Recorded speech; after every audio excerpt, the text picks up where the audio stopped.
in what he has done for us and what he has said, and in the blessings that just pour out because of it. We talked about last week some things from like happy to the part there of chapter 3, verse 13. It says, happy is the man who finds wisdom and who gains understanding. And the only way that wisdom is found is through Jesus Christ. And it's amazing because with that, guys, the trust that we're able to have, and it says, trust in the Lord. It doesn't trust in anything else. Anything else that you trust in, and sooner or later it will fail you. The only one who never does is the Lord. Talk about not letting mercy or truth forsake us. And what is mercy again? Okay, not getting what you justly deserve. And then if you're showing mercy, you're not giving somebody what you think they deserve, which is kind of ironic because you usually aren't the best at judging such things, but we sometimes think that we are. What is the truth? Okay, Jesus is the truth, guys. The reality is that this whole entire world, the whole entire point of life is coming to know the salvation that God has provided for us through His Son, Jesus Christ. He is the truth. There is everything else in this world will be burned away. It will all pass away. Therefore, all of it, according to the Lord, is nothing more than just a lie, because it's nothing but just temporary. What lasts forever is what is true. And what's going to last forever, guys, is the souls of men, the words of God. Yeah?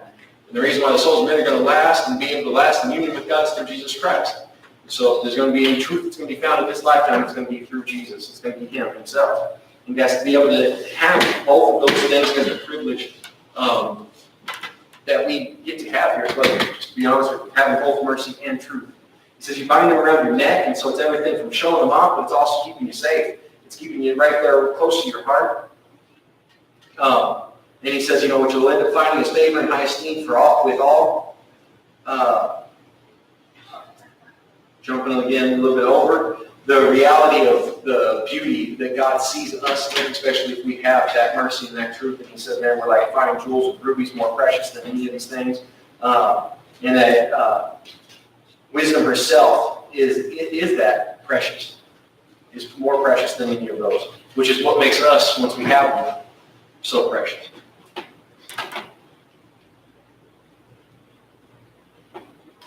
You guys doing all right this morning? Yeah.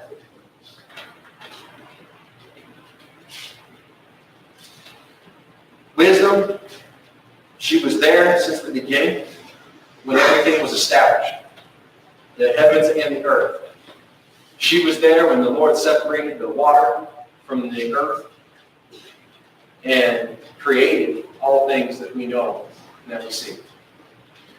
In that time, guys, God could see our end, that we were going to live it for ourselves, thinking that we were gods, that we were smarter than God, and in that what we would be committing is sin against God. Remember when Satan stood up in that moment and desired to be like God, making, wanting to make his own decisions or whatever it was. In that moment, though, he's cast down. Hell is created for him, and there is no hope, no salvation, no promise of anything good that's going to come to him. Understand that? In the moment that you stood up and lived out the exact same thing, God came with a promise that any man that would just believe upon His Son would not perish but have everlasting life. Yeah? You guys, to be able to have that is a beautiful thing. So wisdom, when she seen that, it said that she rejoiced. She rejoiced for all of us to be able to be saved. It's pretty awesome, guys.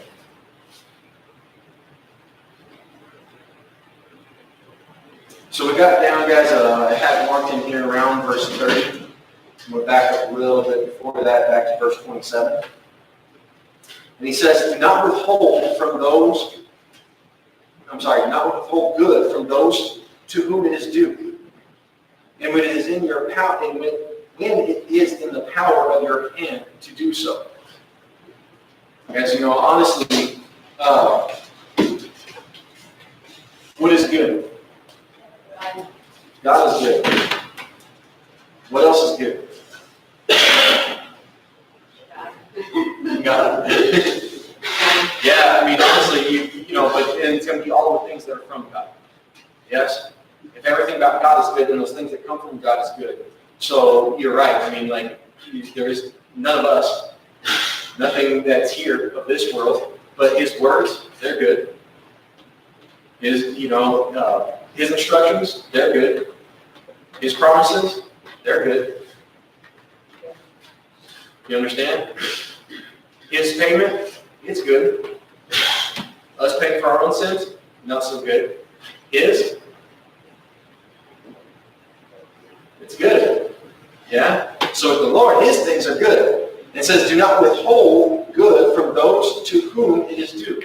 So then, if God, all the things of God is good, and he says, do not withhold it from those whom it's due, whom it's owed to. Who's it owed to?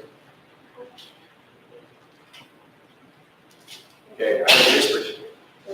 Everybody. Everybody? Okay, why do you say everybody, Paul? Okay.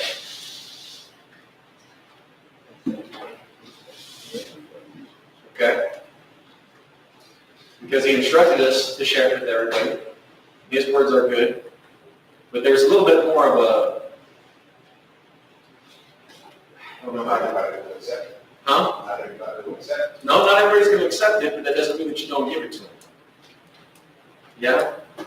You don't withhold it from them, is what's said right here. So you don't keep it back from them. So you provide it there, whether they do anything with it or not, that's not really our part. Yeah? I mean, we want to do everything we can to make sure that they do.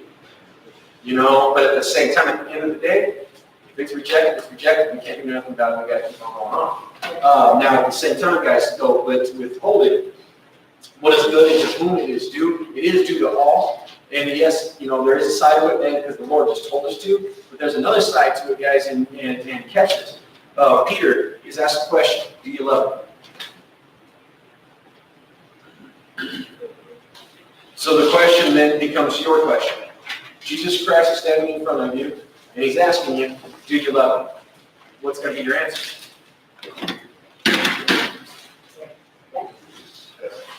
Okay. So what happens in a love relationship?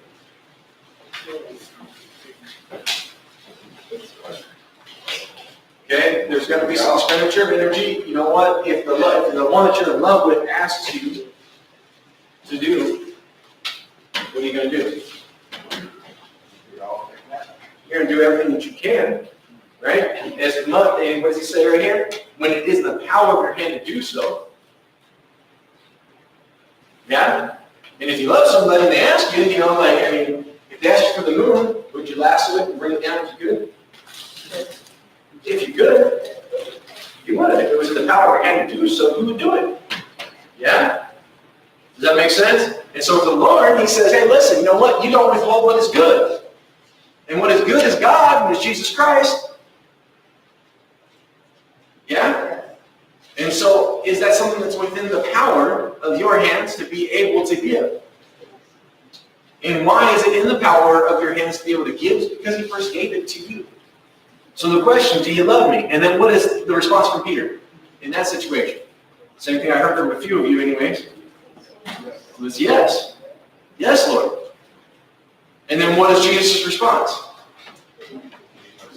Well, then you feed my sheep.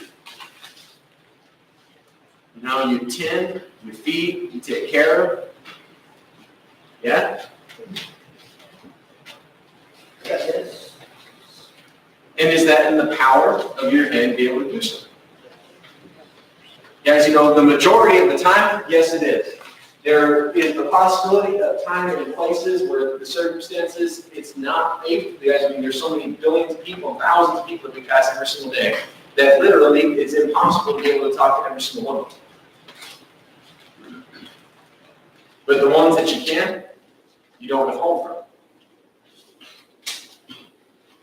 Yes?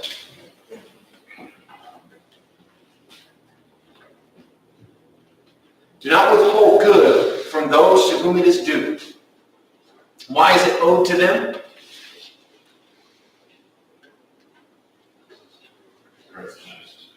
Okay?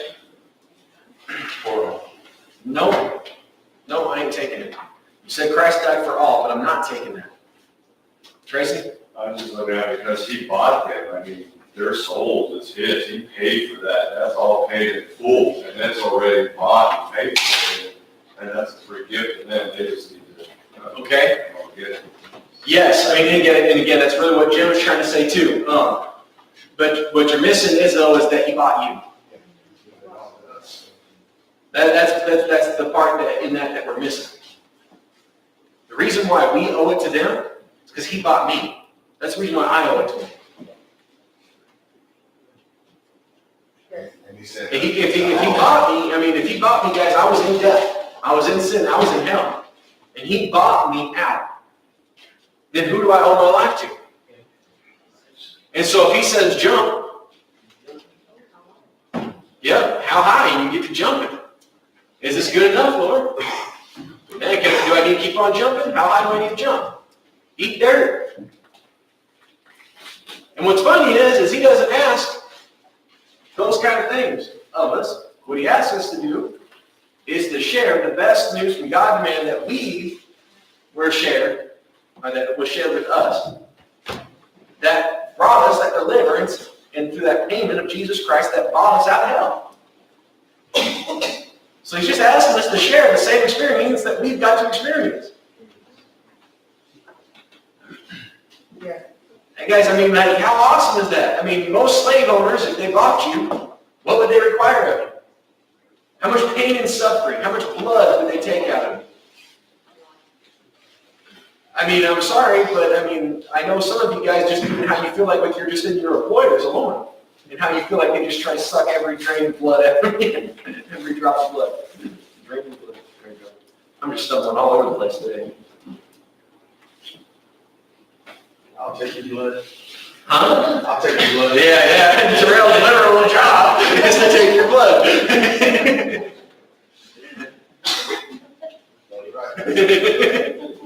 But, guys, and to them, we do whatever's asked because we feel like it's owed because of what?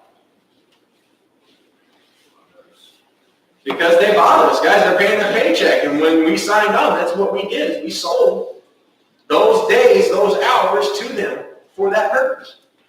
Does that make sense? Yes. When Jesus Christ bought us back, how long did he buy us back for? So how much do we owe? Guys, it was eternal hell that he bought us out of to be able to have eternal life. How much do we owe?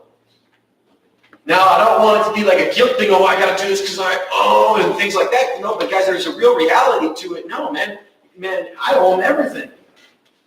Man, he bought me.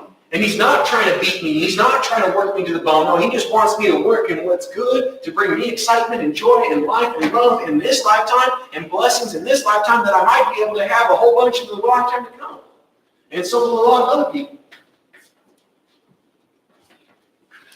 And it really wasn't for his own profit. Not in the way that this world looks at it for their profit. Or a boss would for their profit. Or company. Yeah? Something we should desire. And what he desired was the profit of all of us. How awesome is that? And all he's asking for us is to have a little bit for somebody else. Yeah?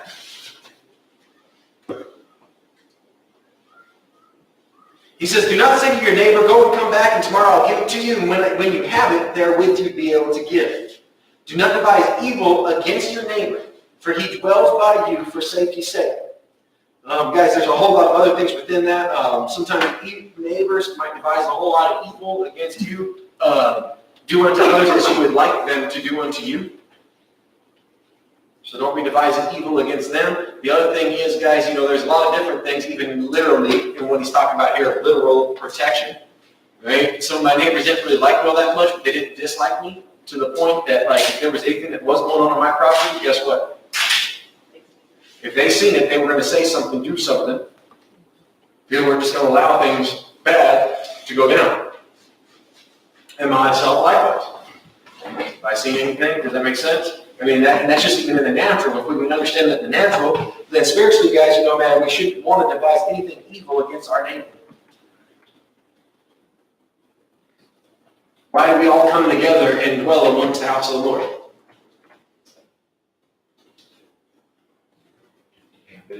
Okay, to obtain wisdom, to stay safe in the Lord, not be devoured by this world, to keep the old evil one away. Love one another. Yeah, to be able to love one another, because if the world devours us, we're not going to be able to. What we'd be back into is just the same things that we always did beforehand. I feel like the last 3 or 4 weeks, everybody just like so like just flat. It seems like you guys are just wanting to fall asleep on me. Get some better rest at night or something, guys. Jeez, please. Guys, the sanctuary, the whole point of the sanctuary is a place of safety. And we come together and dwell amongst the house of the Lord. Yeah? You guys, we should never want anything that would be painful, evil. That's what he says here, against one another. In this lost world, guys, or in our physical home, we should not want anything evil for any of our neighbors, but we should want for them as what is good. We should want to be able to bring them the gospel. We should want them to want to hear the gospel from us. We should want them to want to live next to us and feel safety. And guys, and again, the spiritual side of it is way much more big than the physical side, and yet at the same time, both are true. He says, do not strive with a man without a cause, if he has done you no harm. To strive just really means to argue, fight, just to,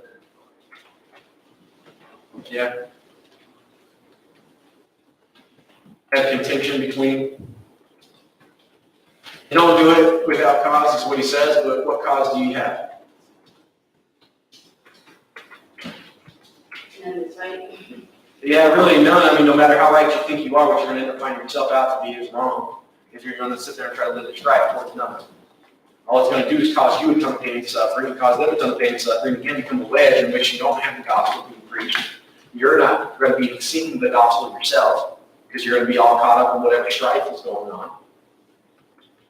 Your heart's going to be all troubled. Their heart's going to be all troubled. And meanwhile, what's going on with the Lord and Jesus and loving Him? Ain't there? Yeah? And all because we thought we had some sort of cause to do them harm, because we felt like they did us some sort of harm. When on the end of the day, it doesn't really matter, man. Just forgive and go on. Yeah? I mean, if they're going to press an issue or whatever else, guys, honestly, and it's somebody from the outside world, and that's the law is for law into. That's where you go with having to deal with all that stuff in court. It even says spiritually within the body that you should never even try to go there. If you have any issue, go to one another, get some elders, whatever else, but you should never try to, cause that strife, guys. The beautiful thing is, guys, we live these things, and we just live life loving the Lord, not withholding what is good from those of the world. God's just going to bless us. He goes on to say, he says, do not envy the oppressor, and choose none of his ways. Do not envy the oppressor. What is an oppressor? Somebody's trying to hold you down and hold other people down. Other people in this life, in this world, oppress other people. Okay? Literally is for themselves to grow tall, bigger, grow stronger, more powerful, while they try to keep everybody else under them. Okay? It is the manifest destiny. It is the way of America. It is the way of man in general. But America has been highly, highly built on this. They say everybody has the opportunity, well, as long as you don't get stepped on the way trying to get up by the oppressors. Because trust me, they don't want any competition. They want to keep it all for themselves. And they want you to believe that that's your place, and your point is to only be oppressed and support their oppressing. That's the way of this world. Do not envy the oppressor. Now, guys, listen. There's a side to it. There are those who are saved that are very, very, very blessed as far as the things of this world. They didn't have to go about it in the sense to oppress other people or to keep them down, but instead they did have a heart for everybody to be able to have that and to be able to be lifted up. There are those. Yes? But the oppressors, guys, this is the thing. Is why would they be envied?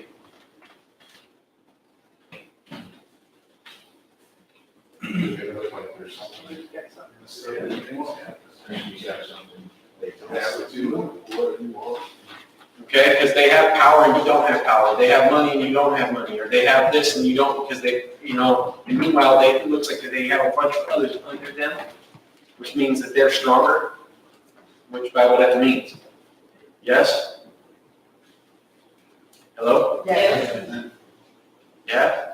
And so it's a natural thing, guys, to look at somebody who we will be thinking that in an area of life that they're doing better than us, and then that creates envy, us wanting to have what they have.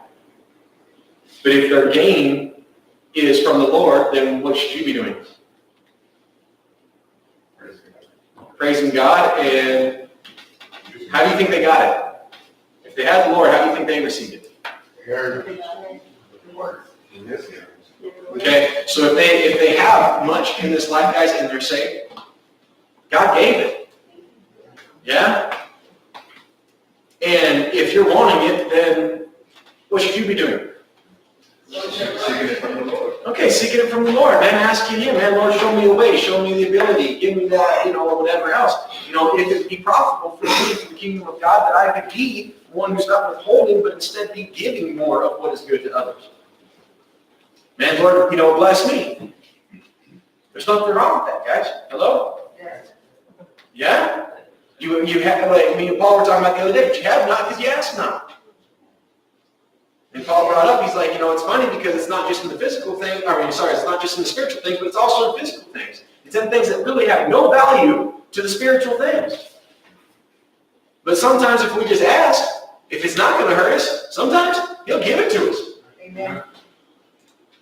Yeah? And if that's true, guys, in one little area, it can be true in big things too. And if it doesn't work out, if it doesn't happen, then what do we need to do? We thank God anyways, and we trust that He was working all things for our good and for the good of others. Yes? Yes. Because it never really was about these things in this world. But it's not a bad thing to have them. Does that make sense? Yes. And we should not despise or envy somebody who does have them. Whether they're saved or not saved. But those who are doing it through oppressing others, the deceit, the hatefulness, the nastiness in which they go about using in order to be able to create that power and that strength for themselves, and the taking for themselves, should never be something that we want. Yeah, envy meaning that we want from them. It says, so choose none of His ways. See, the thing is that you're always going to have a pattern to be able to follow after. Right? In the work world, we call it a map. All right? So if somebody else has already done something and it turned out to be a certain way, then they provided us a map on how to obtain that same end. Does that make sense? And so what you do is then you would pattern yourself after those things and do those same steps trying to obtain the same goal. Because if it worked for one thing about history likes to repeat itself. Yeah, so if it worked once, then you can try to work it again. Does that make sense? But if it's the oppressor, guys, then what you would end up living out then is oppressing others and keeping them down and hurting and causing all kinds of pain and suffering on other people, which again, if we're going to try to reach any kind of profitability, that's not the way we want to go about it. Make sense? Yes? So choose none of His ways. So then whose ways would you be choosing?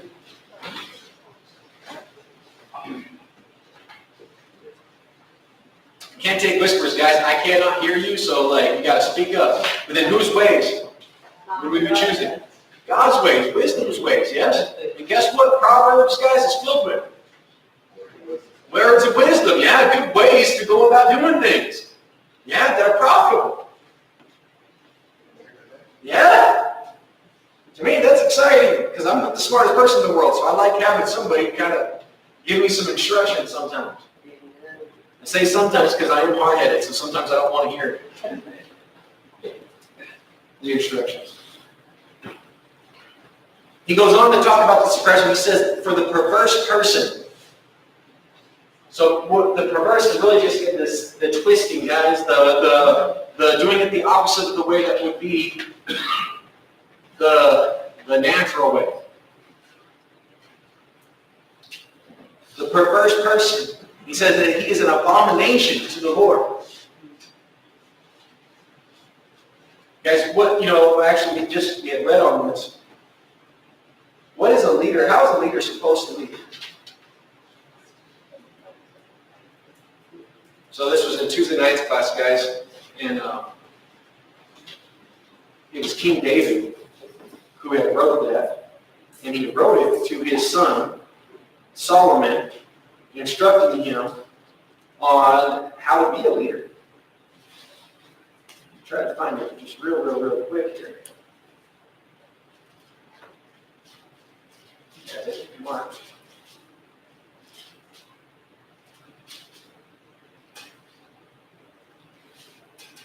Well, I do. He who rules over men must be just, ruling in the fear of God. If he does so, he will be like a light of the morning when the sun rises, a morning without clouds, like the tender grass springing out of the earth, like clear and shining after the rain. Someone who is a leader, someone who has game, who's going to rule over others, should do it as though they're fearing the Lord himself. Because who are they going to give an account to? The Lord. So they may sit there and go, well, I can oppress, I can do whatever I want because I don't have to give account to you peons. But guess who they will give an account to? So David says it this way: why does it appear like the wicked prosper?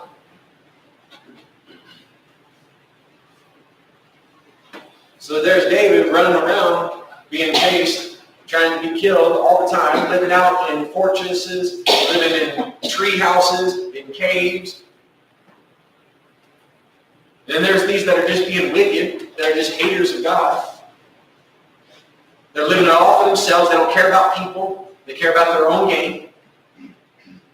They tear down others. They create divisions. They create wars. They're just wicked. Why does it seem like they just continue to get away with it and get away with it and get away with it? And they just gain more and more and more for themselves. Why does it appear that the wicked prosper? It says, then God took him by the hand and led him over. If I remember this right, there was a door in the floor. And God told him to open the door. And he opens it up and he looks in and he can see in the depths of hell, and there they were. And he said, oh my God, never mind, I don't want to be like them. They don't prosper. Their fall in the end is great. Now David goes on living in castles, being the king. So going through a lot, but God did bless him later on in his life. Great. Yeah? And in this physical life. But it wasn't about the physical life. What he cared about, though, was the spiritual. What he also cared about was the people that were being put through that pain and suffering during that time of that oppression. And guys, to that is an abomination. Why would we want to be anything of abomination? Why would we want to support, be about, encourage, or ourselves, like I said, ourselves be an abomination to the Lord? By the way, what do you think is going to happen to every abomination to the Lord?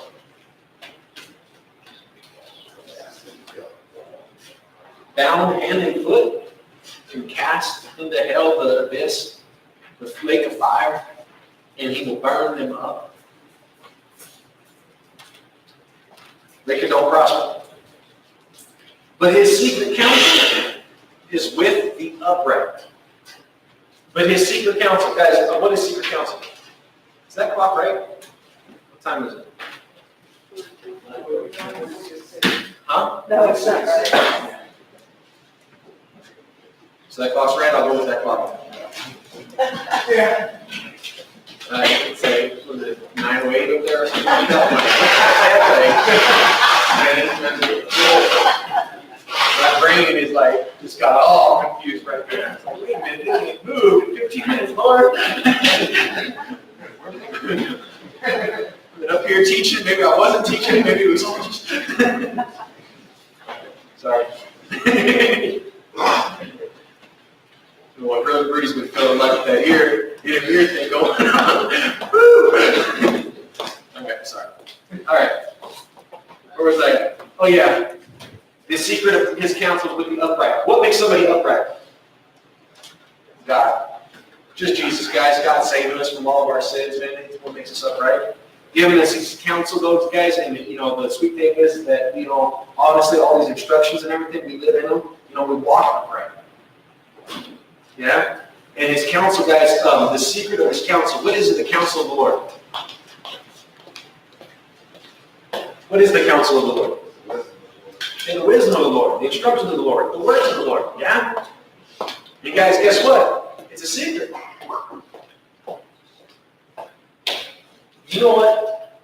Right now in history, there has never been more printed Bibles than ever before in the history of mankind. Do you know that?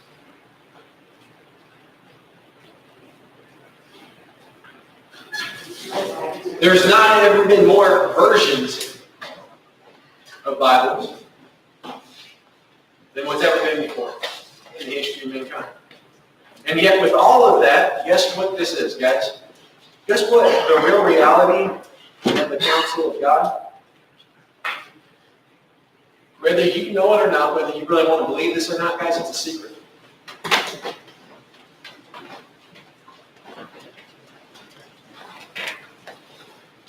It was a secret that has been kept from different generations. It has been a secret since the beginning.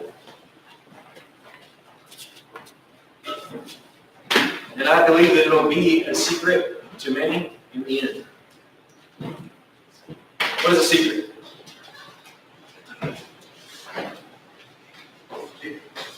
What's a secret, though? What's a secret? Okay? You're missing the first part. You're saying something you don't tell, but you're missing the first part. Somebody told you something in confidence, and it's a secret that others cannot hear. Right? Now, things can be kept secret in different ways. One is you withholding or not giving that secret out to others. There's other things that can be secrets. Things that are right there in front of your face all day long, but you don't know what they are. And you never see them. So while they are very, very real and are right there for anybody to be able to see, not all can see. Not all can see the secret of what's taking place. Yeah? Guys, with the Lord, it's amazing because the scriptures have been there. The word's have been there, and yet it's a secret to so many they can't even see. They cannot see it. It's not reality. It's a secret.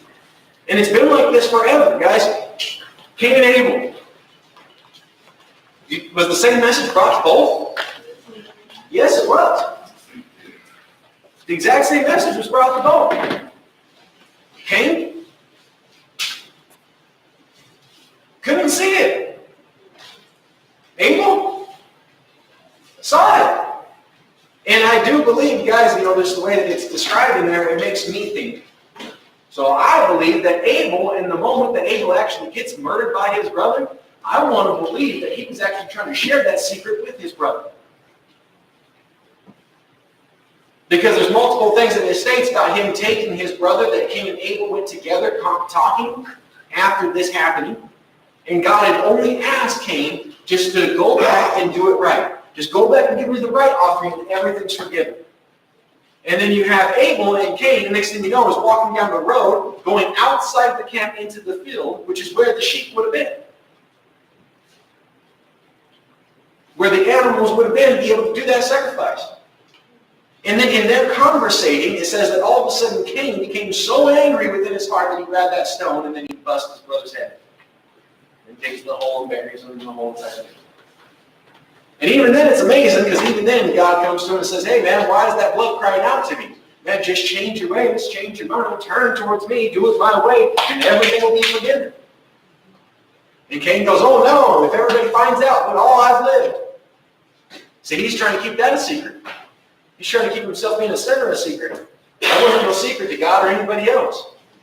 The secret is that God's provided one way to get us right or make us right with God, and that's through His Son, Jesus Christ.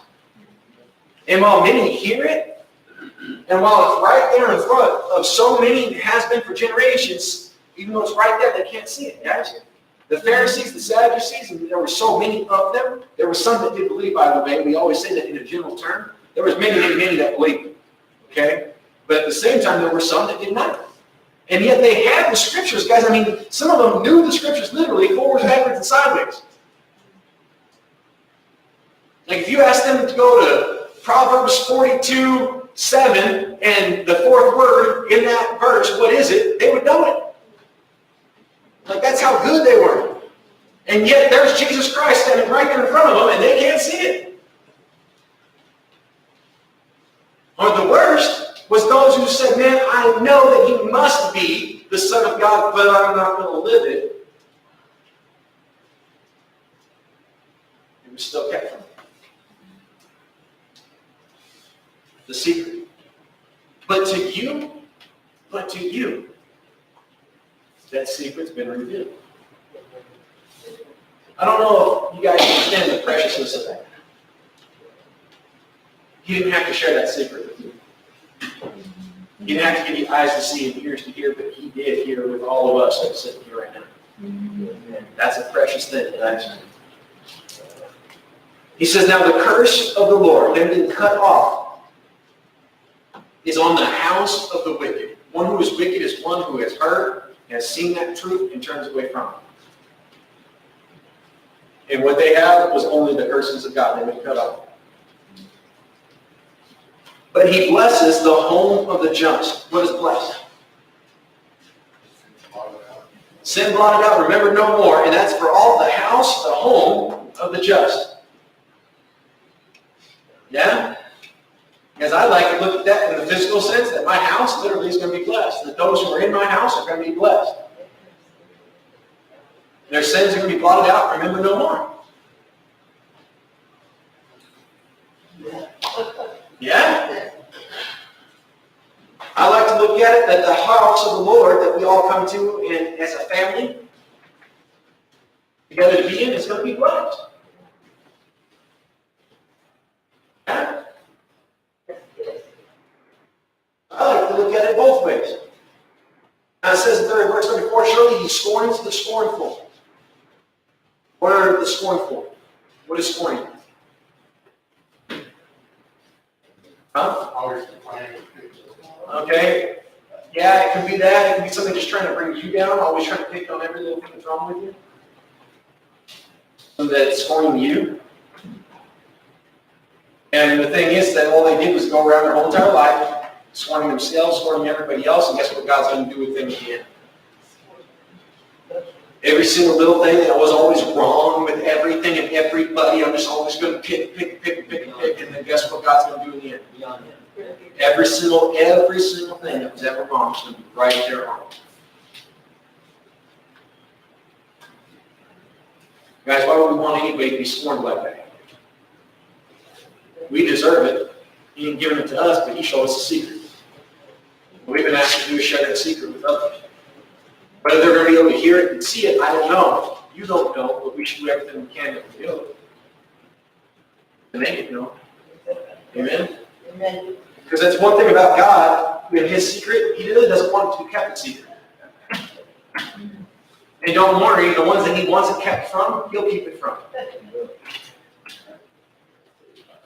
You don't have to worry about trying to keep God's secrets. Isn't that cool? Yeah. Some of you may know good keeping secrets anyway, so. Some of you try to keep every kind of secret. This is one that you may not worry about. You know what's the funny thing about trying to keep secrets usually? I'm sorry, I gotta say this real quick. One thing that's funny about trying to keep secrets usually is in order to keep that secret, you usually have to end up at some point in time telling a lie. And you know what's funny about telling a lie?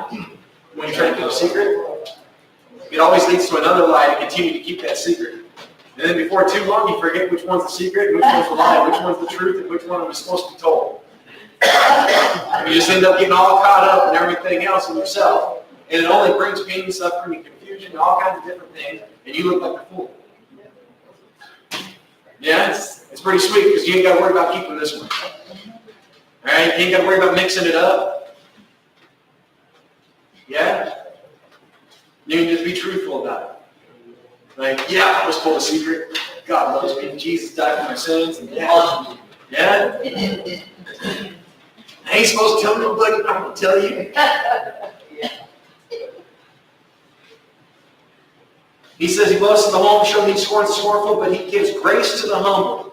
unmerited, unconditional favor to those who just realize that what they deserve is the wrath of God, but instead, man, He just loved them. He doesn't make us anything, doesn't make us better than anybody else, but we're just thankful that He loved us. And we're just humble. And man, in that, man, in grace, He just gives and pours out on us. He says, the wise will shall inherit glory. Man, everlasting life. Guys, I don't know what that's going to be like, but man, I look forward to it. And don't get me wrong, while I'm here, I look forward to being here. And I don't want to check out of here anytime soon, guys, because I want to preach the gospel. I want to grow in the Lord. I want to experience more of His words. I want to experience them with you guys. I want to have fellowships. I want us to have some fun together. I want us to laugh. I want us to cry. I want us to be able to have some fun. I want us to experience, guys, the Lord with each other while we're here in this world, because that this little bit of time we have, that is the beautiful thing, guys, that we get to have in this life, is experiencing the things around us with each other in the Lord. And guys, man, God likes having fun. God enjoys it, man. He wants to have fun with us while we're yet here in this life. Guys, I really, really do believe that. But you know what? There's nothing in it that is going to even compare to glory and the fun that we had in the first moment of glory. And I look forward to that. Man, a lot of aches and pains and stuff like that I have that I ain't going to have no more. Yeah. I don't have to worry about medical things and surgeries or non-surgeries and what decisions to make or whatever else. That won't have to be a worry no more. Yeah? So I look forward to that, guys. I have no idea exactly what it's all going to be about and what it's going to be like. But praise and worship to Him sounds pretty damn good. Glorified sounds pretty damn good. I like eating. There I'm going to be able to eat and not worry about the consequences of eating. You know, guys, there's just a lot of different things. I look forward to that and that glory, guys. And guess what? The wise, and you know what's wise is just having Jesus. That's what being a wise person is, man. Just keeping our eyes on Jesus Christ, seeing His words, man, guys. Doing the things that He's given us to do that we can do. Being here together. Man, setting aside that tenth and that offering. Worshiping the Lord. And singing praises to Him. Those are things that we can do, guys. Sharing the gospel with others. Those are things that we can do. There's other things that are written in there, you know, do not lie. You already broke that one. You're not going to be able to do that. Not completely, not fully, guys. There's going to be moments when you are going to break that. Yeah? But there are things that we can do that He's given us to do. Yeah? And man, we should. Every one of them that we can do. And you know what? Some people are better at doing some one than others. Yeah? But the one that you're good at, doing good. He says, shame will be the legacy of fools. And it's a funny thing, fools, guys, is a person that's just without God. And the legacy is something that's left behind. See the oppressors, guys, and every single one of them. You know Pharaoh? Remember Pharaoh?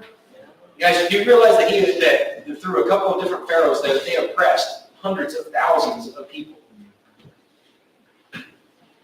And then Moses, God calls on him to go in there and lead the people out. Yes? What's the legacy, though, of Pharaoh? The riches and the glory and the honor that he had? Or is his carcass dying, falling, because of the bitterness and him hearing every other word besides the instruction of the Lord? What is the legacy that is left behind? And guys, I can go over many, many other oppressors throughout history. And you know what every single one of their legacies is? Foolishness. It's a fact. Shame shall be the legacy. Shame. Wasn't the glorious things that they accomplished while they were doing all their oppressing and all of their twisted things. It was only the shame. Let's remember. Yeah? Yeah. And guys, you know what? Honestly, I don't know. I want to check out of here not being shameful. And knowing that I fought the good fight. I want you to check out of here not having even a thought of being shameful, but knowing that you fought the good fight. I'm not saying that we check out of here knowing that we're like some kind of holy, rolling, perfect, whatever. I'm saying that we just don't check out that we're ashamed of anything because, man, God saved us. He loved us. We did a good service unto the Lord while we were here. We did the best that we could. We gave our all. I want that to be our legacy. Yeah? I mean, I don't care if you remember my name or not, man. If you come out of here remembering Jesus Christ, then that was a good legacy to live. Yeah? It is what matters, yeah? Because there's been hundreds of thousands of heroes of faith that have walked this earth, guys. And the reason why we're sitting here today, hearing the gospel, talking about the Lord. And I may not know every single one of their names, but I know the message that they preach, and that is a damn good legacy to leave behind. And so, guys, it's pleasant for you, and as one another, man, I hope that that's the legacy that we leave. Amen? Share that secret with everybody that we can. And then just let the blessings of the Lord pour out on us. Guys, I hope it was a good class today. I love you. I'm not sure if that clock was corrected or not, but if it was, then we are actually passing time right now.